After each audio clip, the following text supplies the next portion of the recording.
Hello students, welcome back to your online classes. Today we would be starting a new chapter, the Tsunami. This is chapter number 24 in your main textbook. Okay, so this is a factual prose. It's a factual prose based on actual details of people who have been stuck in the tsunami which happened in the year 2004. Okay, so please open page number 24 of your textbook and let us start the story.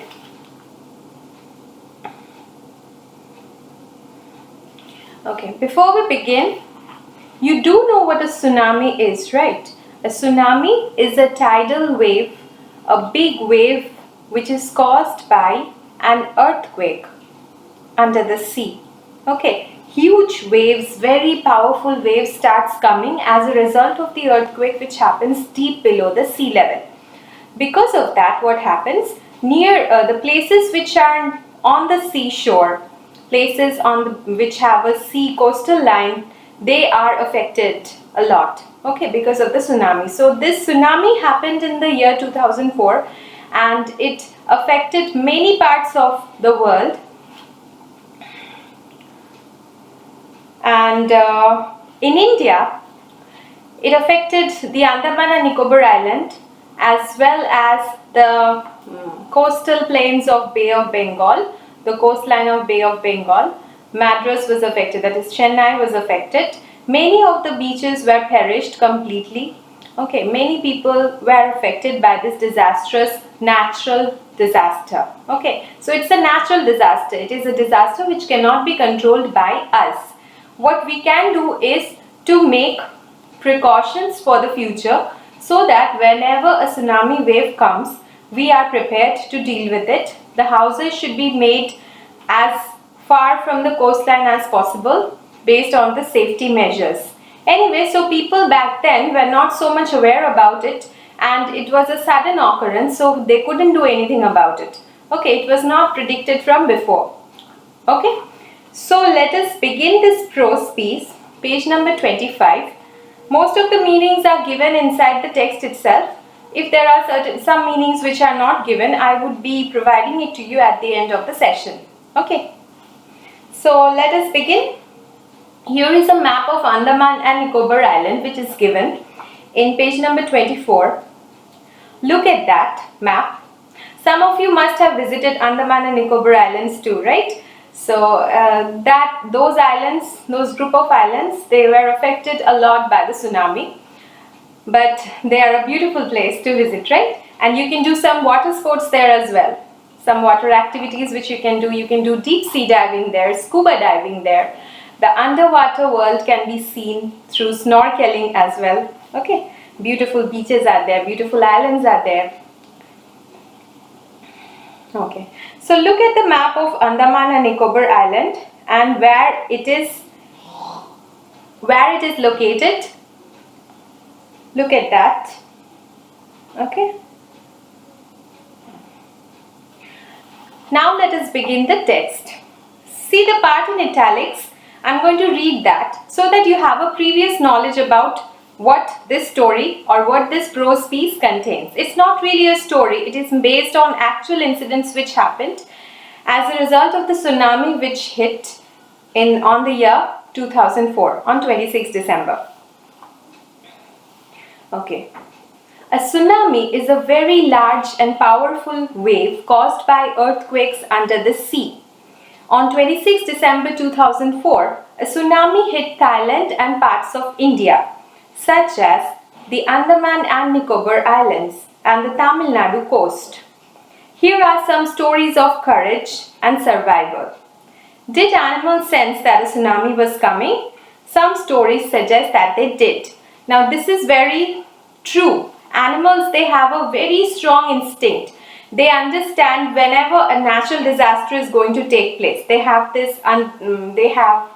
much better sense of understanding.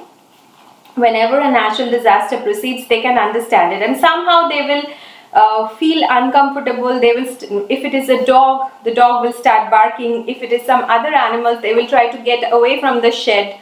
Okay, because the reason can be because they are more associated with nature, more attached to nature than humans are.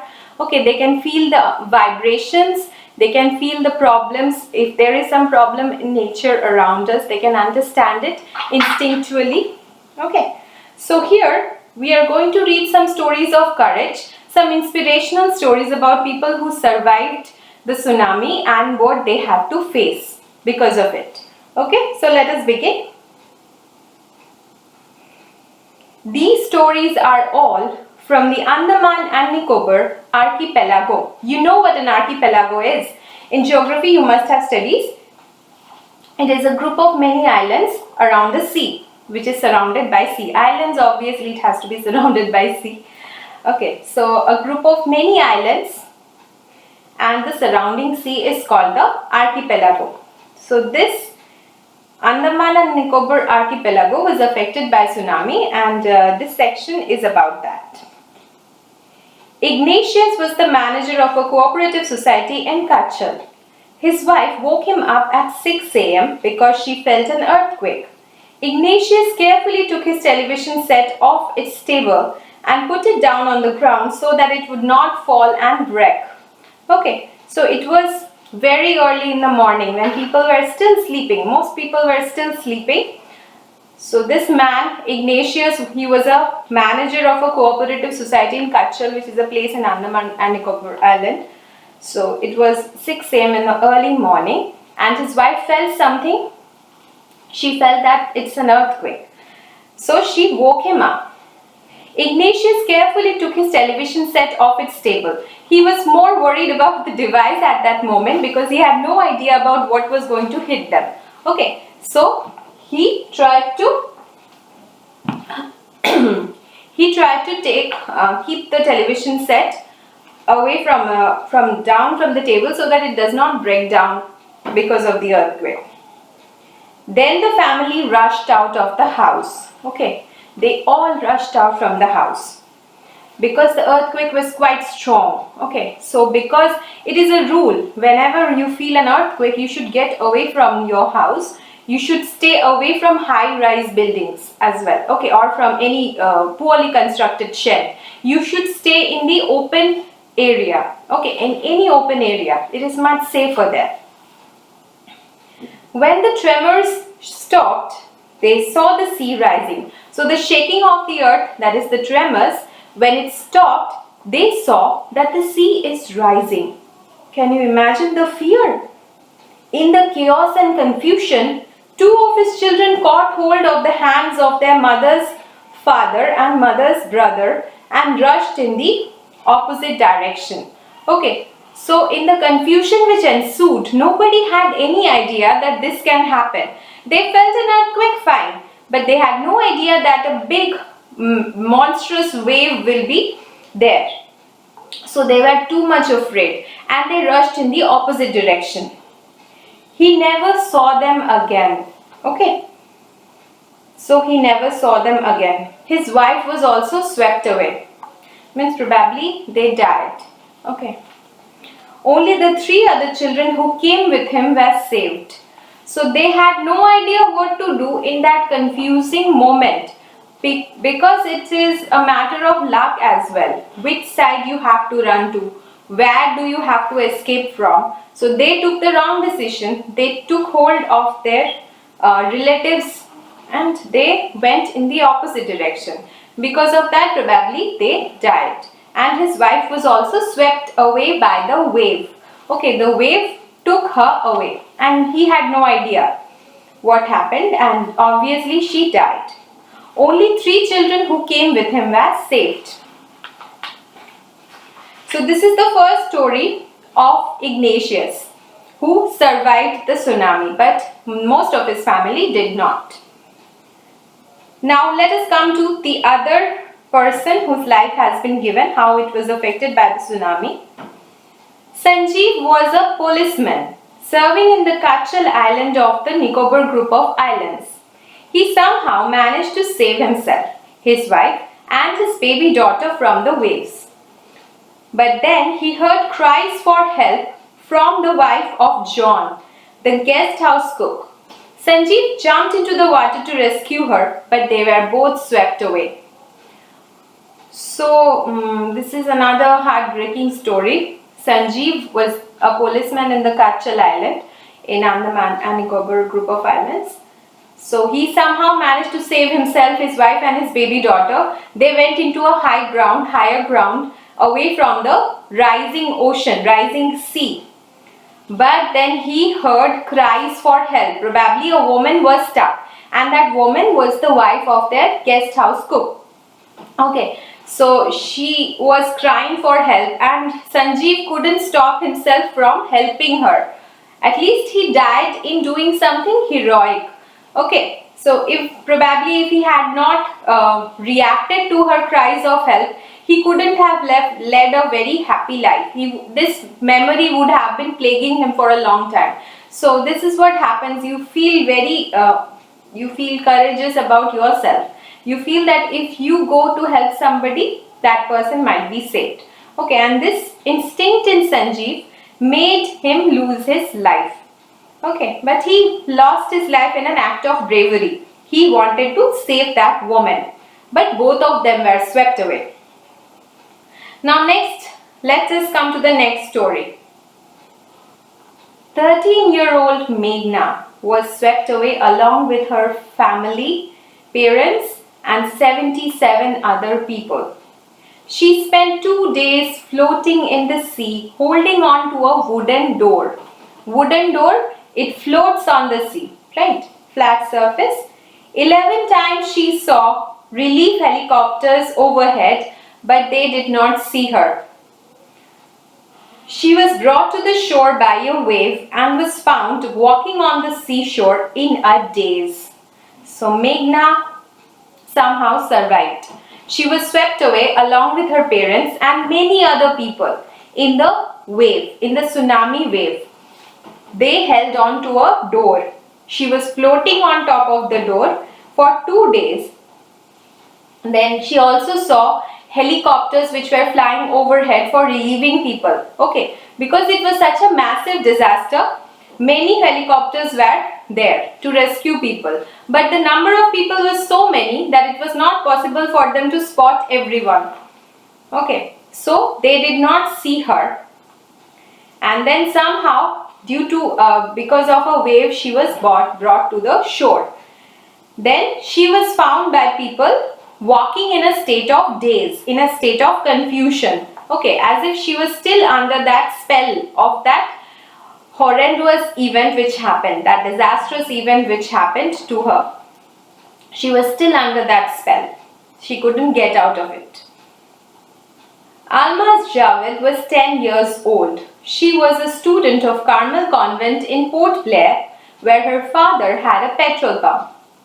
Her mother, Rahila's home, was in Nankauri Island. The family had gone there to celebrate Christmas. When the tremors came early in the morning, the family was sleeping. Alma's father saw the seawater recede. He understood that the water would come rushing back with great force. He woke everyone up and tried to rush them to a safer place. As they ran, her grandfather was hit on the head by something and he fell down. Her father rushed to help him. Then came the first giant wave that swept both of them away. So this is the story of Almaz Javed. She was a 10-year-old girl. She was studying in Carmel Convent School in Port Blair, and her father owned a petrol pump. So this is her family detail. Her mother's home was in Nankauri Island. The family had gone there to celebrate Christmas. So it was Christmas time. It was 26th December. Remember the date? At the beginning of the story, we came across the date on which the tsunami happened. So it was Christmas, just the day after Christmas. And they had gone there to celebrate Christmas. Then her father saw that after the tremors were coming, he saw that the seawater had receded, gone back. It was a strange event, and he understood that if the seawater recedes, it means it will come back with great force. He understood that. And what did he do because of that? He woke everybody up and asked them to go to a safer place, to run from there, because he knew that if the sea water comes rushing back, none of them will be saved. And as they were running, her grandfather was hit on the head by something and he fell down. He was an old man. He couldn't get himself up. Okay, he was not as strong. So her father obviously rushed to help him. Then came the first giant wave that swept both of them away. So here we stop today in today's session. We would be completing this section and the comprehension check in the next video, in the next session. But just read this factual story. Okay, read the whole of it. It is such a story, moving story of survival. It is such a horrific story. We feel so bad for the people who had to face this. Imagine waking up on Christmas, on the day after Christmas, and facing this natural disaster. Okay, sudden natural disaster. Nobody has a hand over that. Nobody has a control over that. Your closest relatives are being taken away from you and you can do nothing. Just cry over it. Okay. So, the stories which we did, read them properly at home. Next day we would be continuing with it. Okay. So, thank you.